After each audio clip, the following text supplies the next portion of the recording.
Big boss అయిపోయాక వాట్సాప్లో నువ్వు చూసావా బిగ్ బాస్ నిన్న వీళ్ళు ఇలా బిహేవ్, అలా ఎందుకు బిహేవ్ చేశారు, ఇలా ఎందుకు మాట్లాడారు అని చర్చించుకుంటుంటారు.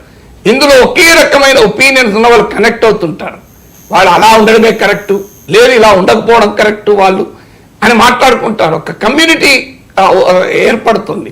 అంటే బిగ్ బాస్లో ఉండే వివిధ రకాల క్యారెక్టర్స్ ఆ ప్లేయర్స్తో కనెక్ట్ అవుతున్న వ్యక్తులు కూడా మళ్ళీ బయట సమాజంలో కనెక్ట్ అవుతున్నారు.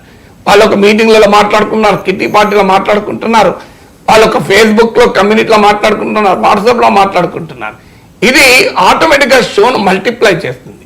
ఇప్పుడు బిగ్ బ్రదర్ ప్రారంభమైన 25 ఏళ్ల క్రితం అనుకుంటా ప్రారంభమైన, అప్పుడు లేని ఈ డైమెన్షన్ ఇప్పుడు ఆడైంది. ఈ డైమెన్షన్ ఏమవుతుందంటే ఒక మాట్లాడిన దానిపైన, ఇప్పుడు నేను సిరియా యుద్ధం పైన మాట్లాడింది అనుకోండి, ఒక టీ స్టాల్లో కలిసిన వాళ్ళు నాగేశ్వర గారు సిరియా యుద్ధంపై చెప్పారు కదా, అల్ జలానీ అబూ మహమ్మద్ అల్ జలానీ వాడు ఏమో మారేంటరా, HTS మారలేదంటారా అని ఇవ్వడం చర్చించుకుంటారు రవిశంకర్.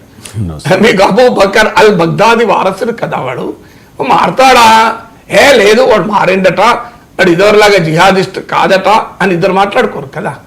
కానీ ఇంకో రోహిణి గౌతమ్ గేమ్ ఇలా ఉండే, కరెక్టే కదా, గౌతమ్ కరెక్ట్ కదా, రోహిణి కరెక్ట్ కదా అని మాట్లాడుకుంటారు. సిరియా యుద్ధం గురించి మాట్లాడుకున్నారు అనుకోండి, అది కూడా పాపులర్ అవుతుంది. కాకపోవడానికి ప్రసక్తే లేదు. ఆ మేరకు మాట్లాడుకుంటున్నారు కనుకనే నాగేశ్వర వీడియోలు సిరియా యుద్ధం పైన మాట్లాడిన కొన్ని వేల మంది చూస్తున్నారు. కానీ మీకు దీనిపై మాట్లాడుకున్నంత 1,00,000 మంది మాట్లాడుకుని దాంట్లో 100 మంది మాట్లాడుకుంటారు. సో అందువల్ల ఈ కమ్యూనిటీ బియాండ్ షో కూడా దీనిపైన చర్చ జరుగుతోంది. ఆ క్యారెక్టర్స్తో ఐడెంటిఫై అయిన వ్యక్తులు birds same feather flock together అంటారు. అంటే వాళ్ళు కలిసి మళ్ళీ చర్చించుకుంటున్నారు. ఇలా ఒక మల్టిప్లై కూడా అవుతుంది. అందువల్ల ఇది ఒక అప్లైడ్ సైకాలజీ. సమస్య ఏంటి, ఇది మరి సమాజం పైన ఏ రకమైన ప్రభావం చూపుతుంది, ఇది నెక్స్ట్ క్వశ్చన్.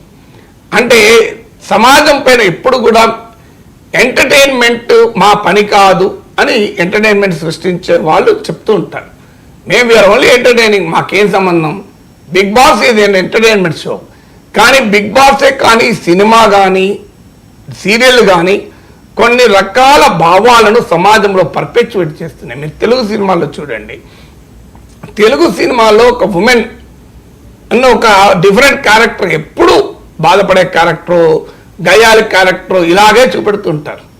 అంటే ఇప్పుడు ఈ బిగ్ బాస్లో కూడా ఏం సమస్య ఏంటంటే స్టీరియో టైప్స్ను మరింతగా సమాజంలో బలోపేతం చేస్తున్నాయి. ఏంటి ఆ స్టీరియో టైప్? ఉమెన్ ఎంత గొప్పగా పర్ఫార్మ్ చేసినా సమాజం గుర్తించదు, కుటుంబాలు గుర్తించవు, భర్త ఎక్నాలెడ్జ్ చేయడు. ఇందులో మీకు ఒక పెళ్ళైన వాళ్ళు ఉంటారు బిగ్ బాస్లో, పెళ్లిగాని వాళ్ళు ఉంటారు, ఇద్దరు పెళ్లిగాని వాళ్ళు వచ్చి ప్రేమించుకుంటుంటారు.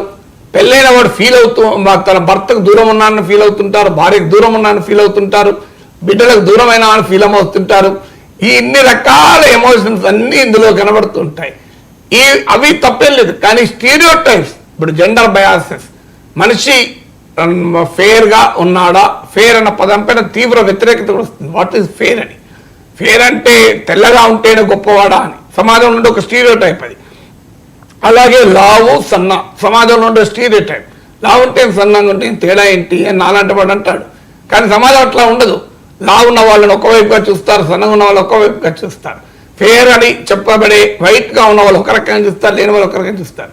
ఉమెన్ అండ్ మెన్ ఈ రకమైనటువంటి స్టీరియో టైప్స్ను స్క్రీన్ పైన కన్సాలిడేట్ చేసి సమాజంలో వాటిని మరింతగా బలోపేతం చేస్తున్నాయన్నది మొదటి విమర్శ.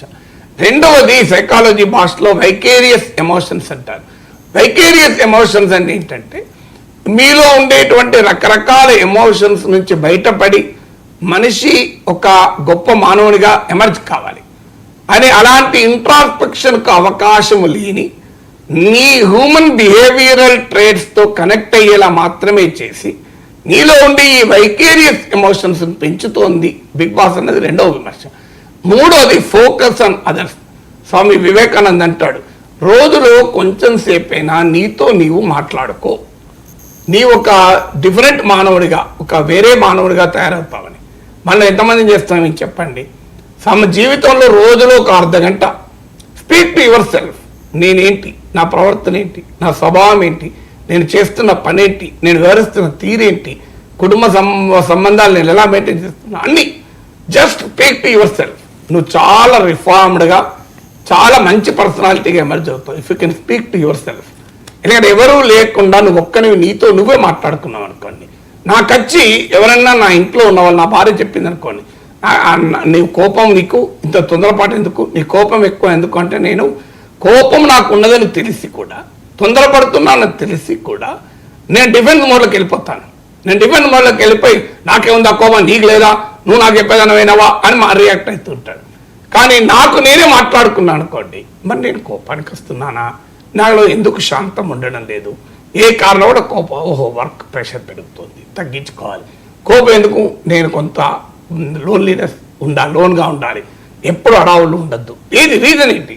So when I speak to my self I will be true, when I speak to others I will not be true, when I speak to others I pretend, నేను నటిస్తాను, నాదేమీ సంబంధం లేదు. కానీ నాకు నేనే మాట్లాడుకున్నప్పుడు నటించను, జీవిస్తాను.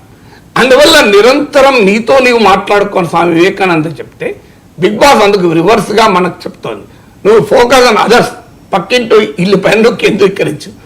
ఎందుకు బిగ్ బాస్ చూస్తున్నంత సేపు ఆ సీజన్, ఇప్పుడు సీజన్ 8 సీజన్ అయిపోయేంత సేపే కాదు, నెక్స్ట్ సీజన్ వరకు కూడా మనిషి అదర్ హౌస్ పైన మాట్లాడుకుంటాడు. ఈ ఫోకస్ ఆన్ అదర్ అనేది మనిషిని, సమాజంలో మనిషిని బెనిఫిట్ చేయదు. ఫోకస్ ఆన్ యువర్ సెల్ఫ్, నీతో నీవు ఇంట్రాస్పెక్షన్, అది ఎక్కడ మనం చూపెట్టరు కదా.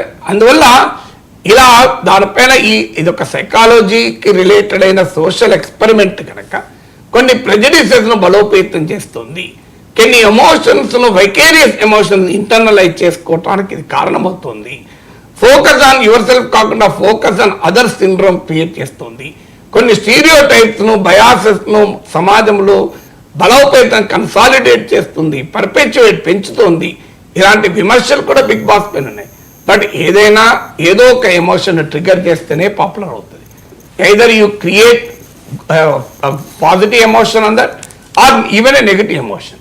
సో నెగిటివ్ ఎమోషన్ అయినా పాజిటివ్ ఎమోషన్, ఏదో ఒక ఎమోషన్ ట్రిగర్ చేసినప్పుడే అది రియాక్షన్ కారణమై పాపులర్ చేస్తుంది. ఏ ఎమోషన్ ట్రిగర్ చేయలేదనుకోండి, అది పాపులర్ కాదు. అందులో నెగిటివ్ ఎమోషన్ ట్రిగర్ చేస్తే ఇంకెక్కువ పాపులర్ అవుతుంది. అందువల్ల ఎమోషన్స్ను బిగ్ బాస్ మనకు తెరపైన చూపెడుతుంది. ఆ ఎమోషన్స్తో ఆడియన్స్ కనెక్ట్ అవుతున్నారు, ఆ ఎమోషన్స్తో క్యారీ అవుతున్నారు, ఆ ఎమోషన్స్ను ట్రిగర్ చేస్తున్నారు కనుక బిగ్ బాస్ ఇంత పాపులర్గా మారింది. రైట్ సార్, చాలా డీటెయిల్డ్గా చెప్పారు సార్. అండ్ గత కొంతకాలంగా అల్లు వర్సెస్ మెగా ఏదో క్లాష్ ఉంది అనే ప్రచారం జరుగుతూ ఉంది. పుష్ప 2 రిలీజ్ అయిన సందర్భంగా కూడా అదే ప్రచారం నడిచింది. కానీ అల్లు అర్జున్ అరెస్ట్ అవ్వడం, ఆ తర్వాత